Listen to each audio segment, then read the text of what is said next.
ये मनाजिर देखिए जो आपकी स्क्रीन पर आ रहे हैं, ये वो लम्हा है जब शेख हसीना वाजिद को सजाए मौत सुनाई गई है बांग्लादेश की कोर्ट से।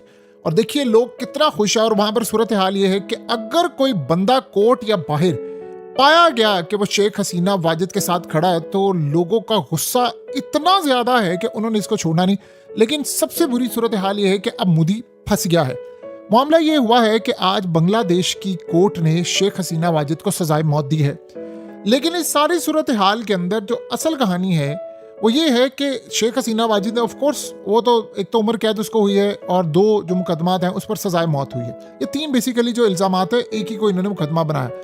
अब सूरत हाल ये हुई कि शेख हसीना वाजिद की ऑडियो लीक हुई और जिसमें पता चला कि 1400 अफराद जो मरे हैं उसका हुक्म उसी ने दिया था। अब आप देखें ना कोर्ट के अंदर लोग किस तरह रो रहे हैं, और वो रो इसलिए रहे क्योंकि ये वो लोग हैं जिनके प्यारे मारे गए हैं।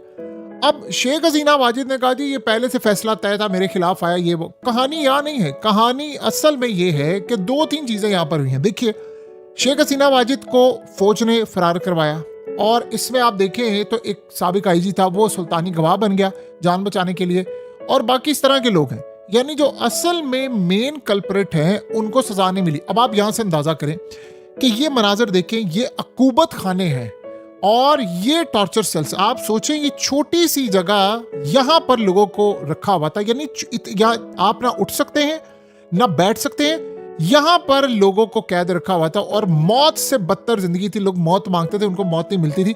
ये शेख हसीना वाजिद ने काम किया। और वो कौन कर रहा था? जाहिर सी बात है बांग्लादेश की एजेंसियां, पुलिस, फौज, वो सारे, उनको कुछ नहीं हुआ।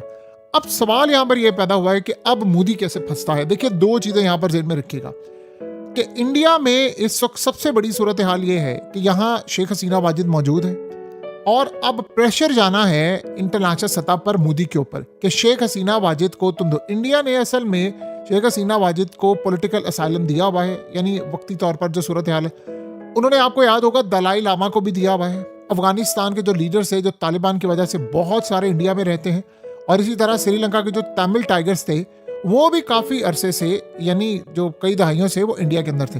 तो इंडिया ने किया क्या है कि जिसको उन्होंने बैक किया है वो ये सोचते हैं कि आज यूनुस की गवर्नमेंट है, कल किसी और की आ जाएगी, किसी की हो जाएगी, तो हम एक मिसाल कायम करेंगे, हम जिसको बैक करते हैं हम उसको सपोर्ट भी करते हैं। तो अब शेख हसीना वाजिद को उन्होंने किया हुआ है यहाँ पर सपोर्ट। असल मसला क्या है? असल मसला ये है कि दिल्ली का ये जो हमला हुआ है उस हमले में मोदी डालने लगा है इल्जाम बांग्लादेश पर और पाकिस्तान पर। उस हमले से पहले ये फैसला आ गया है। इस वक्त हुआ क्या है कि इंडिया ने शेख हसीना वाजिद की सिक्योरिटी